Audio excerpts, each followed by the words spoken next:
The title of this poster is 10 Top Tips to End Rape. Say that 10 times really fast.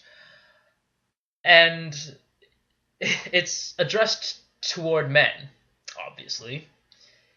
And this thing pretty much highlights everything I see wrong with third wave feminism, and I felt compelled, yes, compelled, to address this. Let's dance. 10 top tips to end rape. Tip number 1, don't put drugs in women's drinks. Really? I didn't fucking know that. Oh, what have I been doing wrong? The entirety of my life, I've been putting drugs in every woman's drink. Well, you know, the moment I meet them, I just wait for them to go to the bathroom, and then I just take out my case of pills and just dunk it all in their drink. And I thought she enjoyed that. I thought women liked it when guys put random drugs in their drinks. Besides, it's not like the reverse ever happens. It's not like a woman ever put a drug in a man's drink, or a man ever put a drug in a man's drink, or a woman ever put a drug in a woman's drink. I mean, that never fucking happens, right? Number 2, when you see a woman walking by herself, leave her alone. And this one strikes me as odd, because if I saw a woman walking alone, or if I saw anyone, especially if they were drunk and they were walking alone, I would walk up to them and ask to call a cab, and ask to stay with them until the cab arrives. Or at least I would ask them if they had a ride home, because that's just who I am. It's against my moral conscience to let someone walk off in the middle of the night and, potentially injure themselves or get themselves killed. And the way that these feminists are painting my actions, it's like I'm already a potential rapist until I'm proven innocent. Or let's just say I had other motives. Let's say I wanted to get laid, and I saw a really pretty woman across the street, and I wanted to say hi. Do I not have the right to say hi to some woman walking across the street? Is it because she finds me creepy, or she might find me creepy, that would prohibit my freedom of expression? Now, obviously, if I had went up to a woman and she told me to go away, I would go away. Because if I don't, that might be considered stalking or harassment. Tip number 3, if you pull over to help a woman whose car is broken down, remember not to rape her. Oh, gee, I didn't fucking know that. I thought it was my reward for going out and helping her with her car, that I could just pin her down against her will and start having sex with her. I thought that was how it always worked. If a guy helps me with my car, I guess he can just pin me down and start fucking me in the ass. Oh my god, I've seen the light. Number 4, if you are in a lift and a woman gets in, don't rape her. Okay. I'm not sure what this means, because, I'm not sure about the rape statistics, but I'm pretty sure not a lot of rapes occur in elevators, so I don't know what the fuck they're talking about. Or maybe they're referring to when a guy goes and asks a girl, oh, well, I think you're very attractive. Do you want to go over to my room and have coffee? Oh my god, you fucking rapist! Number 5, never creep into a woman's home through an unlocked door or window, or spring out at her between parked cars, or rape her. Oh, really? I thought we were playing cops and robbers. Isn't that how it works? I'm the cop and she's the robber. And the moment that she goes out of her car, I'll be like, surprise! Oogie boogie boogie boogie boogie.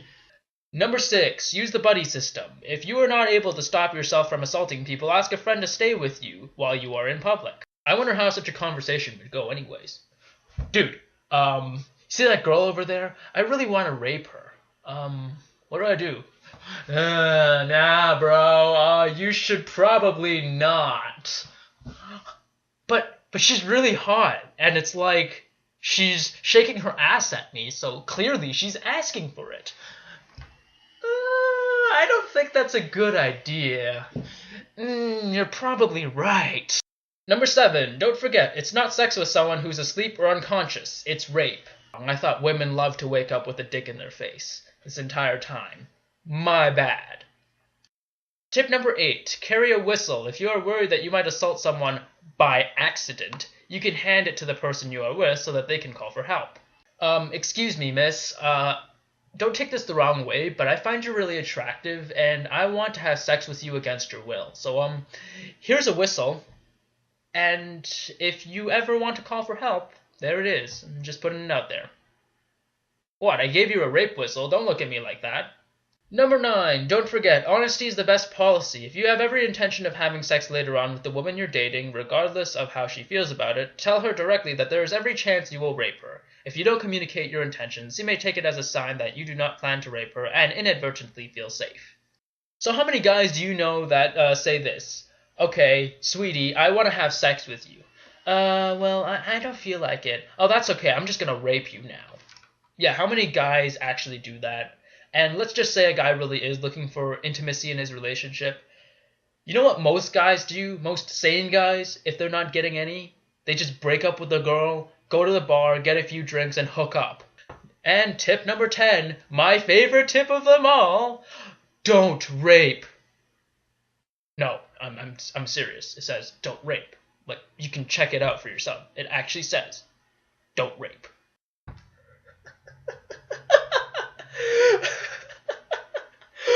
What? Some of you by now suspect that this is satire. Like, it really does sound like satire, right? It sounds ridiculous. But no. According to Rape Crisis Scotland, they say they have adapted an apt and popular revision of the traditional approach to rape prevention in a new poster and postcard campaign. We hope this will help to reverse the popular trend of focusing rape prevention messages on women and instead transfer these towards more appropriate recipients, potential perpetrators. And judging by how official this site looks, I really think they're being serious. And you know, for an official-looking site, and even though I'm no expert on this, I know enough about rapists to conclude that a lot of them are sociopaths. A lot of them have no empathy. A lot of them just don't care about their victims. People, for the most part, understand rape is wrong. People understand murder is wrong. People understand that corporate fraud is wrong. But these things happen anyways. Why? Because people don't care. It's telling a potential rapist, top 10 tips to end rape, don't rape, is like telling a potential murderer, top 10 tips to end homicide, don't kill. Gee, that would speak volumes to them, right? Clearly, that will tell them to stop killing. Just like it would tell potential rapists to stop raping. I mean, does anyone else not see the juvenile nature and the lack of logical integrity in this sort of moral framework? Or is that just me? Does anyone else not understand why I have a problem with this thing? And yes, I'm aware of the fact that this poster doesn't specify men as potential rapists. It only says in a general sense, like, this is addressed to potential rapists. But you look at all of the websites that this poster is posted on, every single one of them, pretty much, and they always list man, perpetrator, woman, victim. And this is what I despise about feminism in general, not just third wave, but all of feminism. They make the exact same claim that they want to eliminate gender roles, and yet they use gender roles when it suits them, when it suits their particular dogma. Like, oh, gender roles are bad, but not when it is so that the man is always the perpetrator and the woman is always the victim. Really, how fucking stupid do you think guys are that they don't know not to rape or to put drugs in a woman's drink? And you know what? This is incredibly insulting towards women and victims of rape as well. Because it's not telling them what to do and how to be careful in social situations where they might be putting themselves in danger. And to insult women's intelligence and to insult the rape victims' intelligence as if they have no role, they have no power, they're not responsible whatsoever for their own actions and being careful for their own personal safety. That, I think, is the real reason why rapes occur. I guarantee you Nobody is going to look at this poster and think to themselves, "Oh, fuck!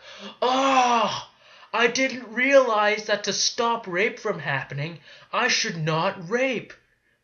No one is going to look at this poster and say that.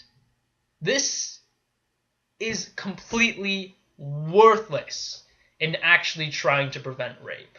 And guess what? If you believe otherwise, then I think you're deluding yourself. Honestly, prove me wrong.